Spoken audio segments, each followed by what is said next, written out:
السلام عليكم البنات، كي دايرين؟ لاباس عليكم؟ كلشي بخير؟ صحتكم اموركم هانيه؟ نتمنى تكونوا بالف خير ان شاء الله باذن الله. اليوم جبت لكم واحد الموضوع زوين غادي تستافدوا منه.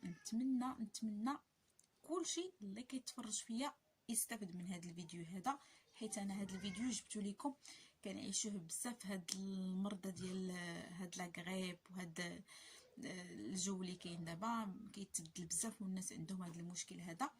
جبت لكم واحد الموضوع مهم جدا اللي هو اش غادي نقول لكم. تبعوا معايا الفيديو حتى الاخر باش تشوفوا هذا الموضوع كيفاش داير.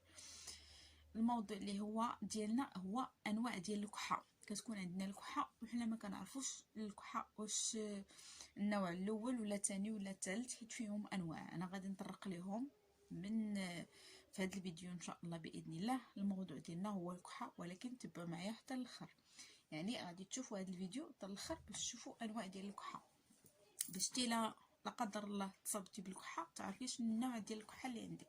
زي الا مشيتي عند الطبيب كيسولك واش هكا واش هكا، يعني باش تعرفوا الانواع ديال الكحه اللي عندكم. تبعوا معايا الفيديو حتى الاخير. انا غادي نبدا لكم ديال الانواع ديال الكحه. اولا النوع الاول هو الكحه الرطبه. اشنا هي في نظركم الكحه الرطبه؟ يعني في نظركم ما عرفتوش شنو هي الكحه الرطبه ياك؟ انا غادي نشرح لكم شنو هي الكحه الرطبه.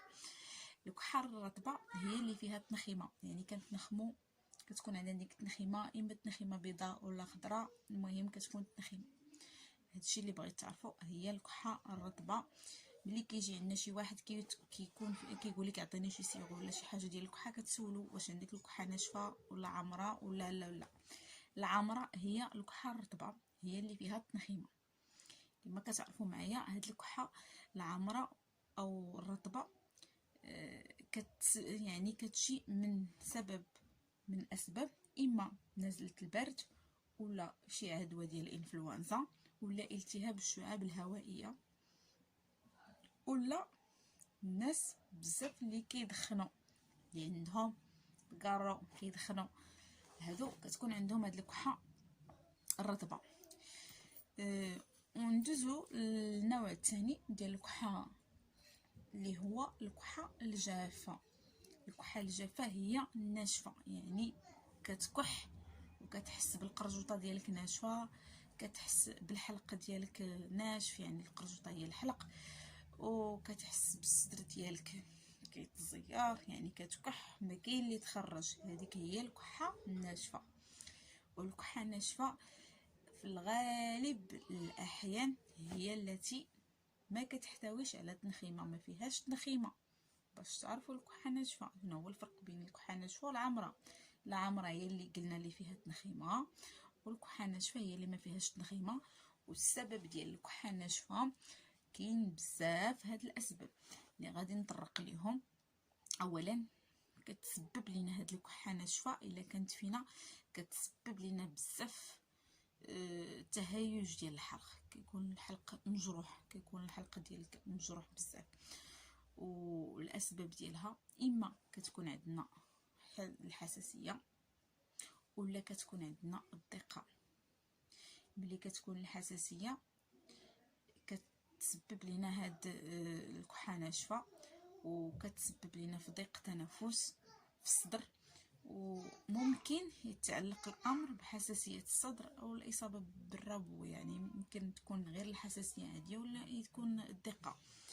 الا كانت الكحه يعني ناتجه عن الضيقه عن الربو، يعني كتزاد في فتره الليل، يعني كتزاد لينا في الليل بزاف. يعني باش نعرفوا الكحه الناشفه اللي عندنا واش هي ديال الحساسيه، يعني كتشدنا بالليل بزاف، كتكون مجهده بالليل، يعني بنادم غير كيسخن تيبدا يكح كح كح كح كح، كتعرف راسك بلي راه عندك الحساسيه، يعني خصك تعالجها.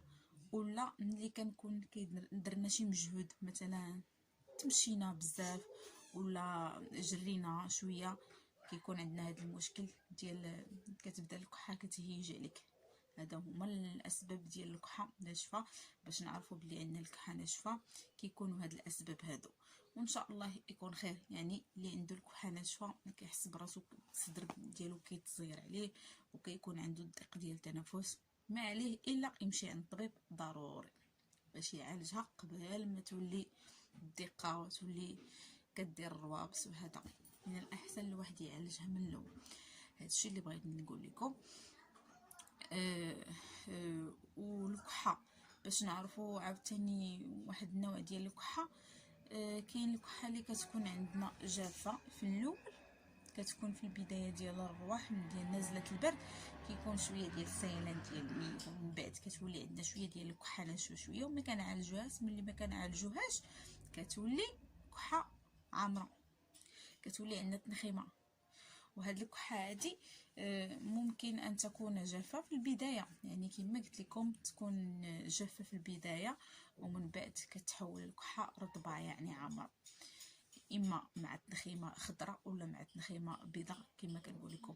وملي كتكون هاد النوع ديال الكحه النتيجه يعني كتكون نتيجه بزاف عن الالتهاب الرئوي، يعني كتكون السبب ديال كيكون عندنا شي التهاب في الرئه.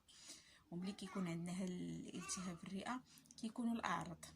شنو هما هاد الاعراض؟ هذا كتكون اما السخانه، كتكون عندنا الحمى، ولا كيكون عندنا صعوبات في التنفس، ولا كيكون عندنا الالم عند التنفس. ملي كنتنفسوا كنحسوا براسنا كدير بحال هكا، كتحس بصدرك بحال الا كتخشي فيه شي مواس ولا يبري، كتحس بالالم في الصدر ديالك. ولا ملي كتنفس بالعمق، يعني كتنفس غير بالجهد، كتنفس غير يعني ديك الكحه كتنفس غير بواحد الصعوبه. هادشي اللي بغيت نوصلو لكم. يعني في هاد الحاله ملي كتكون عندنا هاد الكحه هادي، يعني كيكون فيها ضيق النفس وكتكون سخانه، وهذا ضروري ديك الساعات خصكم تمشيو عند الطبيب باش يقيد لكم شي مضاد حيوي، يعني اونتيبيوتيك ضروري ديك الساعات كيخصنا، سيرتو ملي كتكون الكحه عامره يعني كتكون فيها تنخيمه. سيرتو ملي كتكون تنخيمه خضراء كيخصك لونتيبيوتيك، حيت ملي كتكون تنخيمه خضراء راه كاين لانفيكسيون في الرئه. هادشي اللي بغيت نشير ليه البنات. وكاين واحد السؤال الله يحفظنا منه قليل فاش كيكون بزاف، هذا كيقولوا ليه السؤال الديكي. علاش كيقولوا ليه السؤال الديكي؟ حيت هو ملي كتكون الكحه كتنتهي ديك الكحه، ملي كيكح بنادم كتنتهي ديك الكحه بحال الصياح ديال الديك، داكشي علاش كيقولوا ليه السؤال الديكي. وفي هذه الحاله راه كيكون السؤال الديكي كيكون حاد بزاف، يعني كحه مورا كحه، كحه مورا كحه.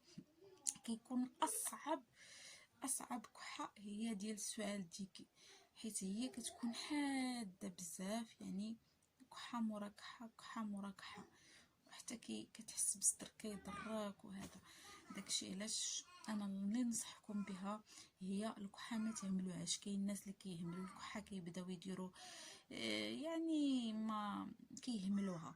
ما خصكمش تهملوا الكحه، حيت كاين اللي كتكون عنده والكحه الناس ما عارفينش بلي الكحه فيها انواع. كاينه ديال الكحه ناشفه، وكاينه العمراء، وكاينه اللي كتحول من الناشفه الى العمراء، وكاين داك السؤال الديكي. داكشي علاش من الاحسن الواحد الا فيه الكحه يداويها قبل ما دير ليه شي مشكل في الصدر ديالو. وسيرتو دابا مع هذا الجو كيتغير، وهذا ضروري كيخصنا نعتنيو بريوسنا ونلبسو حوايج نعرفوا شنو غادي نلبسو. حيت دابا في الصباح كيكون واحد الجو، في العشيه كيكون واحد الجو، بنادم خص يدير سيرتو الدراري صغار بزاف كيجيو عندنا الدراري صغار كيكونوا مرض مساكن بالكحه. وهذا من الاحسن الواحد يدير الاحتياطات ديالو. هادشي اللي بغيت نقول ليها البنات. وتبعوا مع الطبيب ديالكم الا كان كتحتاجوا للطبيب راه غتبعوا مع الطبيب. الا ما كانش يعني الا كانت غير شي كحه عاديه وهذا راه غادي تمشيو غير لا فارماسي وتاخذوا التريتمون ديالكم، غير ما تهملوهاش. حيت كاين اللي كتكون فيه الكحه وكيهملها حتى كتولي ليه الدقه. الله يحفظ اللباس، الله يحفظنا والله يحفظكم. وصلنا للنهايه ديال الحلقه كما وعدتكم. انا غنبقى نجيب لكم جديد وتستافدوا. يلا بسلام عليكم، تصبحوا على خير.